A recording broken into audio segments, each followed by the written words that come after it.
Heidi is a young girl without parents who was raised by her aunt, Diet. But it seems that taking care of the child has become a burden for her, and she decided to take her niece to her grandfather, Alpohi. There were various rumors about this man, that he was so wild that he had even forgotten how to speak, and he would definitely not be happy to have another person at the table. The girl felt hot, so she took off her dress to run with the animals in her shirt. Heidi stopped in front of her grandfather, who was busy chopping wood. Diet said that she had found a job in the city and could not take the girl with her. The grandfather was against it, but the woman did go away, leaving the girl at home, assuring her that the old man would not do anything bad to her. Now Heidi didn't know what to do, and realized that no one needed her. Alpohi locked himself in the house, leaving his granddaughter on the street. She had no choice but to go to the barn. She spent the night there next to the goat. In the morning, the grandfather silently went into the barn, brought some milk, and gave it to his granddaughter to drink. He was going to take her to the pastor to decide what to do with her. The pastor examined Heidi, looked at her teeth, and concluded that she was healthy, so there would be no problems with her. Alpohi was not going to keep the girl anyway. Perhaps some farmer would be interested in her. However, the pastor would be leaving for the city in 3 days, so Heidi would have to stay with her grandfather for the time being. The grandfather allowed her to stay in the house, even though there was only one chair and one bed inside. The girl was not upset. She was even happy to have a hayloft. The next morning, she met a young shepherd named Peter, and they went to herd goats together. Heidi said that she liked it much better here than in the village, because she and her aunt stayed at home all day. While the girl was running around the meadow, Peter sneaked a bite of the sausage and cheese that his grandfather had packed for Heidi. The two horned animals got into a fight, and Peter started beating them. Heidi offered to give him half of her food if he stopped hitting the goats. Later, Peter told the girl that there were rumors that her grandfather had killed someone. Heidi decided that it was safer for her to sleep in the barn. Alpohi guessed what Peter was talking about today, but he called the rumor a dirty lie. He advised his granddaughter not to believe them. The girl hugged her grandfather and ran to the attic. The next day, Alpohi took out his tools and began to make something. Heidi told Peter that tomorrow her grandfather would take her to the pastor. But when she returned, she saw the second bed that her grandfather had made for her. The happy girl realized that she could stay here and continue to have fun with Peter. However, summer was over, and Peter would no longer be herding goats until next spring, when he would be going to school. Heidi came to the village with her grandfather. Everyone looked at Alpohi with suspicion and displeasure. They met the pastor again, who insisted that the girl go to school and learn to read. This was what Heidi wanted, but her grandfather had different views on life. The child was bored and waited for spring to come, and her friend Peter to return. To cheer up his granddaughter, Alpohi took her sledding and brought her to Peter's house. While the boy was at school, Heidi met his mother and blind grandmother.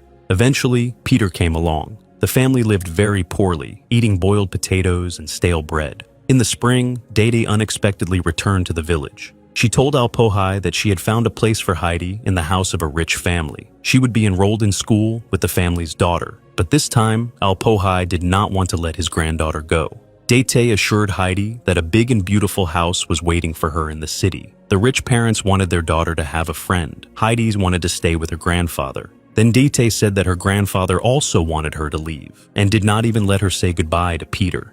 The old man realized that he had been deceived. He wanted to stop his niece in time, but she had already left the village. The townspeople laughed at Alpohi, and he could hardly hold back his tears. Heidi looked sadly at her favorite alpine mountains. Soon the girl found herself in bustling Frankfurt. Her aunt brought her to the Sesamon mansion, a huge house full of servants. At first, Heidi met the governess, a strict woman who decided that the girl was too young and that her name was not very Christian. However, her aunt assured her that Heidi was exactly what the owner wanted, an unspoiled girl from the countryside. The aunt was in a hurry to get her payment because she had actually sold her niece. Heidi met a girl named Clara who was unable to walk and was confined to a wheelchair. Heidi started rolling Clara around the room and accidentally broke a vase. Clara lied and said it was her fault. During lunch, Heidi started to eat soup directly from the plate because she did not know how to use cutlery.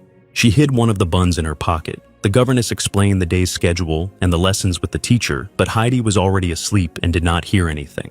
The next morning, the maid washed Heidi with a stiff brush and dressed her in a beautiful dress. Clara helped her settle in, showing her how to use the cutlery. But Heidi's reading skills were very poor. She didn't even know her letters. This angered the teacher and the governess, who said that such an uneducated creature had no place in their home. Clara showed Heidi her mother's room. where there was a picture of her and her mother together. Clara told Heidi that she had fallen ill after her mother's death. Her father travels constantly for work, and she is forever stuck in this house. During a quiet hour, Heidi asked the servant Sebastian to open the window. She was hoping to see the mountains, but they were too far away. Restless Heidi decided to take Clara for a ride through the streets of the city, and at the same time climb the tower where she could see the mountains. But she left Clara in the middle of the market square. The governess discovered the girls were missing and began to panic.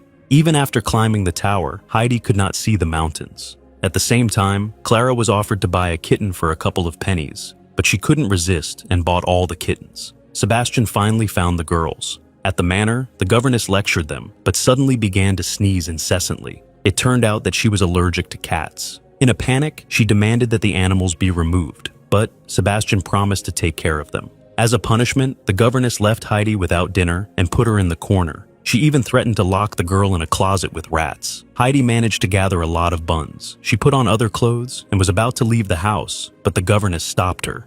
The girl explained that she was collecting the buns for her toothless grandmother who could not chew stale bread.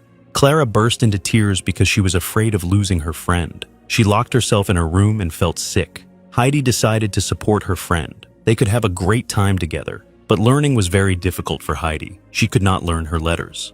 One day, Mr. Sesemann came to the estate with his mother. The woman, who was much gentler than the governess, asked Heidi to call her grandmother. Her father noted that Clara was happier with her new friend, but the governess insisted that Heidi was not herself. She did not know her letters, interfered with Clara's studies, and behaved wildly. Grandma decided to check it herself. She resorted to a trick. She did not read Heidi a fairy tale before bedtime and offered to find out the sequel herself, if the girl could read. The countess told her son that Heidi was a sweet girl who would learn to read if she was interested. But living in this house is hard for her because she is unhappy. However, this did not matter to Mr. Sesemann as long as Clara was happy. When the maid was stealing the master's wine at night, she heard strange sounds. Together with the governess, they decided it was a ghost. Sebastian discovered that the front door was open, but who had opened it? All the servants believed that something supernatural was involved. Heidi did indeed learn to read quickly, which brought joy to the teacher and the Sesemann family. The father promised Clara that Heidi would stay with them forever. Upon hearing this, Heidi burst into tears at night. Soon after, her grandmother left the estate, and the governess became the main educator again. One night, the doctor heard strange noises. Together with Sebastian, they took pistols to repel the attack of an intruder. But it turned out that it was Heidi. She sleepwalks and goes out into the yard to look into the distance, probably towards the mountains. Sesemann found another pile of buns. When Heidi woke up, she told him that she had dreamt of her grandfather, and she burst into tears. The doctor realized that the girl was depressed because she was homesick for the Alps. The next day, Sesemann had to tell his daughter about it. Clara did not agree because she was also sick and lonely. She yelled at her friend and told her to get out. Today, Heidi was to be taken home to her grandfather. She wanted to talk to Clara, but the upset girl wouldn't open the door. A whole basket of buns was collected for Heidi. She asked to give Clara a wooden figurine that her grandfather had carved for her. Sebastian took Heidi to her home village. The locals were amazed at the girl's rich wardrobe. Then Peter came up to his friend. Finally, Heidi gave buns that the boy's toothless grandmother could eat, and Peter received sausages as a gift. The Alpine grandfather heard his beloved granddaughter calling him and ran to meet her. The old man was extremely happy to see her back, just as Heidi was happy to return to her normal life in the mountains. She drinks milk, herds goats, eats simple food, and walks with Peter. Heidi writes letters to Clara. In the winter, she and her grandfather moved to the village so she could go to school. The pastor asked the students what they wanted to be when they grew up. Some answered, a shepherd or a farmer. Heidi said she wanted to write stories, which made the children laugh. Heidi has tutoring with Peter after school, but he is having a hard time learning. The girl misses her friend very much, and Clara now regrets not saying goodbye to Heidi. Clara's grandmother did the unthinkable. She brought her granddaughter to visit Heidi on her own. The Alpine grandfather treated the noble guests to moonshine and agreed to let Clara stay with them for a few days. Heidi introduced her friend to the goats and Peter, who had been shy for a long time. However, he is jealous because Heidi no longer goes to the pasture with him. Now Heidi is teaching Clara about village etiquette at the table. Peter, out of jealousy, decided to do some harm and pushed Clara's wheelchair off a cliff where it broke. Clara was upset because now she would have to sit still all day. The Alpine grandfather realized that it was Peter's fault. He carried the sick girl on his shoulders to the pasture. The old man told Peter to take care of the girls and left. The boy was still angry, and Heidi went to pick berries. Clara was left alone. A butterfly landed on her leg and flew away. The girl did not notice how she suddenly got to her feet and almost followed the butterfly. With the support of Heidi and Peter, she managed to take a few steps. The next day, she was able to do it on her own. Sesamon came to the mountains to pick up his daughter. He was furious that her grandmother had brought Clara without his permission, but the man was speechless when he saw his daughter walking towards him without any help. It was just incredible. Her grandmother gave Heidi a book, but no words. She had to fill in the pages herself. It didn't matter that the local children were laughing at her desire to write stories. They have seen nothing but this village, and she has seen the world. If something brings you joy, you have to do it. The friends said goodbye, and Clara went back to her city, and Heidi returned to her goats, Peter, and her usual life in the Alps, in freedom. I rarely cry watching full-length movies, but this is exactly the moment.